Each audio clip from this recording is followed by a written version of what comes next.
Okay, so a lot of people want me and Melanie to play Super Mario Brothers 3, and we're big fans of it. Obviously, look at my wall scroll up here.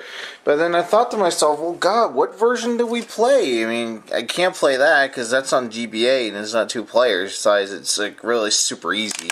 Well, you got the NES, it's a classic, but everyone's played that one. And then you got the one on Mario All Stars, but you know, everyone's played that one too.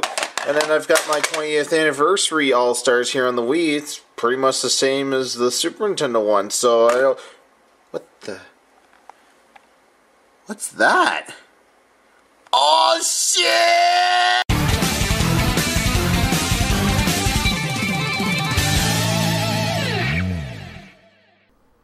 Ladies, gentlemen, siblings, animals, presenting Super Mario Brothers 3!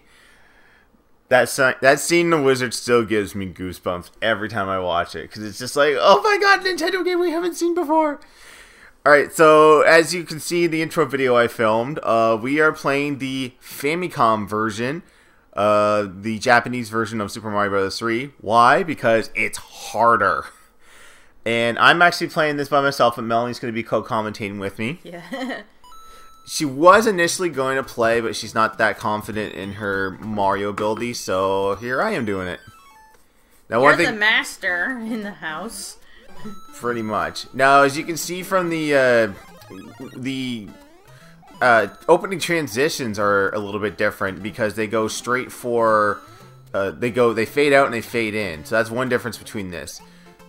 Now, I want to get the secret up here, so I'm not going to show you what happens when you get hit. Now, in the US version, though, of Mario 3, when you get hit as Raccoon Mario, you go back to Big Mario. But if you get hit as Raccoon Mario in the Japanese version, you go back to Small Mario. It even works for stuff like the suits, the Fire Flower, and the Karibo Shoe. You get hit with the Karibo Shoe in regular Mario, you just lose it, and then you're still whatever power-up you had before. But for this, no, you go to Small. So this is going to be a challenge. And also, like, there's like two level differences in the game. One of them is the mini fortress in this world, and another one's in World 5. But World 5 we won't be able to get to in a bit. And I forgot to set. I made the coin ship, at least. And I can never remember if you needed the 55 coins in that level to get it, or if you had to beat the level in a certain time. I can never remember. Alright. I think I've already told the story on other like videos and podcasts where the day I beat this was probably the best day ever. It's like what people today, when they play like I Want to Be the Guy or I Want to Be the Boshi, it takes them back to those days of the old school NES where the games were like near to impossible to beat, but once you did it, it was like instant gratification. And I've had that with oh crap! See, there, perfect example right there. I got hit and I lost it. I lost my flower and I lost my mushroom. Now I'm gonna go through every single world here, so it's gonna be. We're gonna see every world. I'm still gonna collect the whistles, but not gonna really use them. Now here's the world that Jimmy had so much problem with. Oh yeah, suck it, Jimmy Woods. Who's Jimmy Woods? We watched The Wizard. What do you mean who's Jimmy Woods? Sorry. He's the traumatized kid that's like wicked at Nintendo games. Oh, that kid. Who apparently can play through Ninja Gaiden 1 and beat it twice without taking one hit. Bull. Sorry, honey. I just don't remember names all that well. You know that. I'd like to see someone legit try to beat Ninja Gaiden. Oh god. Glitched. Glitched back. Okay. Oh dear God. I don't think it's happening on the recording, but on our screen here, like the screen's just going like woo. Up and down and all around. Yeah, I think it's the TV. Can't handle certain things. So go behind here and yeah. Jeez, you went in behind. Yeah. There, you see proof that we're playing the Japanese version. You can't do that in the regular one, right? Yeah, you can. Oh. I just... What I like about this too is that this is going to help on time. Is that you don't have to wait for the whole message balloon to go before you. Well, that's different. Instead of a... Instead of what? There's a boat down there on the map. Well, yeah, that's the trick for World 1. If you beat it with a certain amount of time, the Hammer Brother turns into a boat.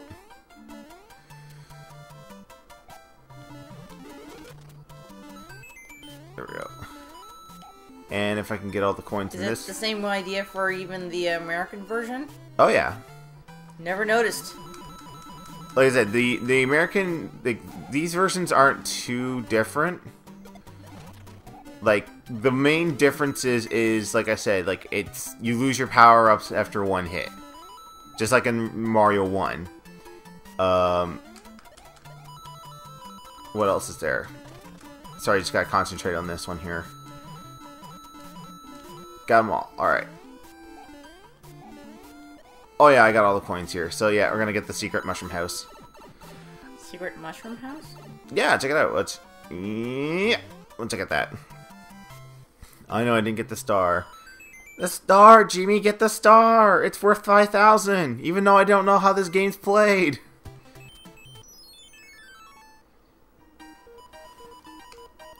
So we got the secret house, and bam! Pewing. We'll need that for World 5 to show you that other glitch. Okay, so... Oh yeah, yeah, there's just... The game is pretty much the same, except for, like, a lot of major differences. Not super duper major, but it's enough to show you the difference. Now, initially, like, I got this off of eBay, and it's not even anything I was really looking for. It just came into a lot of two games that I actually did want, which was The Goonies, which was never released here, and Transformers Master of Convoy, or sorry, Mystery of Convoy, which is a super hard game. Alright. Oh, wait, no, I'm not going for the whistle. I forgot. I won't go for the whistle on this one, just because I want to show everyone the difference in this castle versus the US castle. Right there. The spikes are in different positions, and the door's in a different position. It's believed that they edited this in the North American version just to make things easier. Oh, that was close.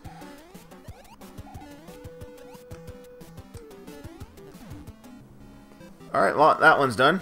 That was pretty easily done. Yeah. Well, when you've played this game for as many years and as many times as I have, it just becomes Second easy. nature. Yeah. Yeah. And as we've stated many times here on Couples Play, Melanie's really not a console gamer. She grew up more with a PC than any home console. I think, what was like the first home console you actually had? We had an old computer. I remember that. It had the green screen. It had the green. Oh, there it goes again. It's glitching on at our end, but unfortunately, you guys don't see it. Yeah, it's only in these. It's only in the Coin Heaven. It only does it there. It's weird. Yay! I got it. That was... No, but like besides like a PC, what was your first home console? Home console? Yeah, like Nintendo. Atari? 2600, I think. Yeah, well, you just got that. Well, I did get good at a few of those Atari games, but Chopper Commander, that was one of my favorites. Let me see here. I don't think we had Pitfall.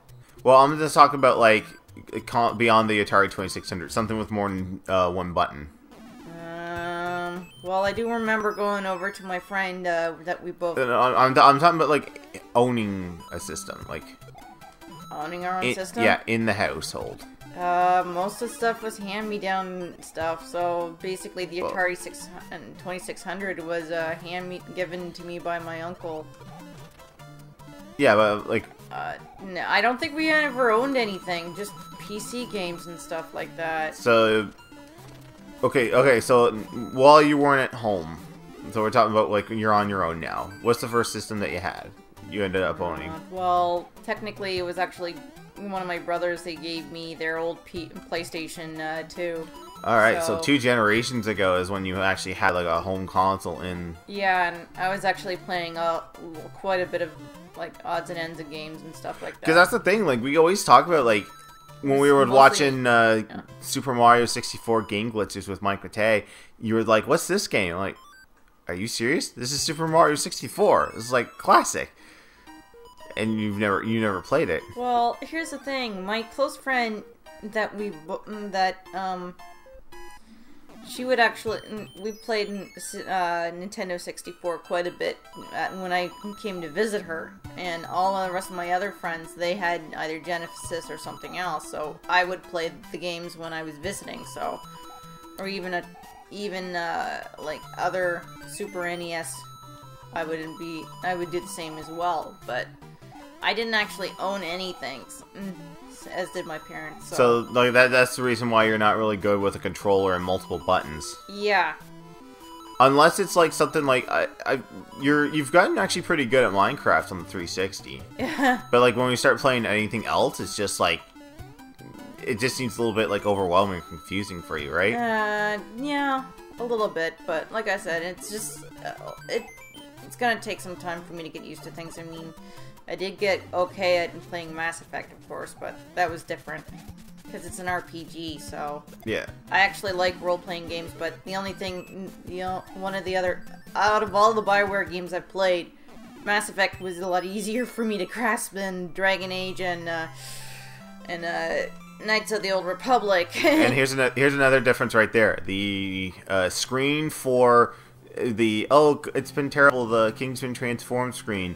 The dialogue box is smaller. There's a few extra triangles, and Mario is all the way to the end of the entrance and not in the middle.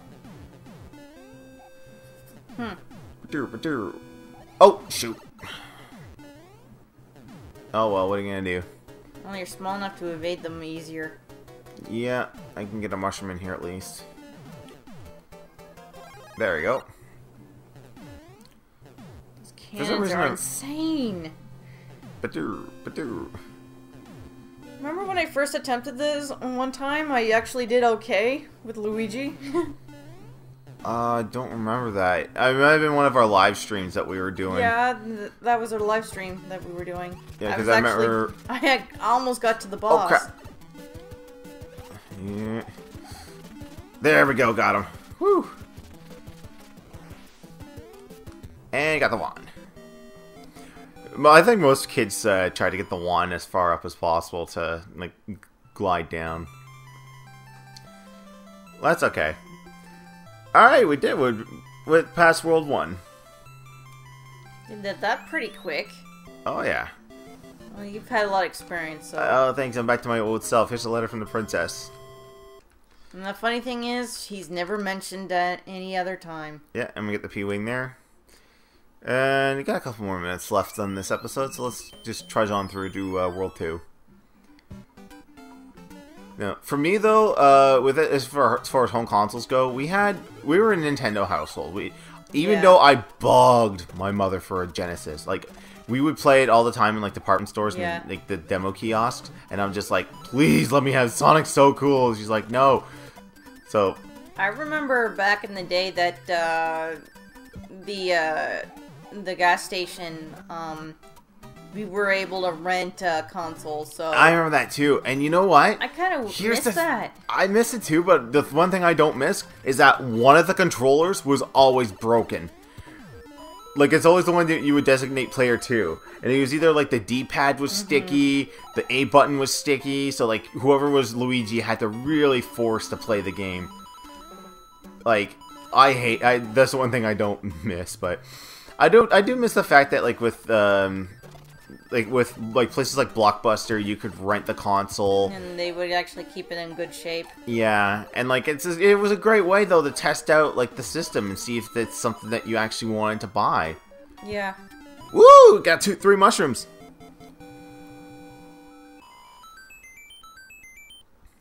No, we're chugging along here. All right, next time on Couples Play, we continue on through the desert.